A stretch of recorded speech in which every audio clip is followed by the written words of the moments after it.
Hello అండి, అందరికీ నమస్కారం. ఈరోజు ఈ వీడియోలో మనం 2024లో ఉగాది పండుగ ఎప్పుడు వచ్చింది అనేది తెలుసుకుందామండి. చైత్ర శుద్ధ పాడ్యమినే మనం ఉగాదిగా జరుపుకుంటామండి.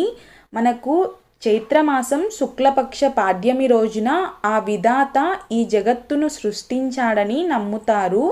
సోమకుడు వేదాలను తస్కరించిన కారణంగా మత్స్యావతారం ధరించిన విష్ణువు అతడిని సంహరించి వాటిని తిరిగి బ్రహ్మదేవుడికి అప్పగించిన సందర్భంగా ఉగాది ఆచరణలోకి వచ్చిందని మన పురాణాలైతే చెప్తూ ఉన్నాయండి.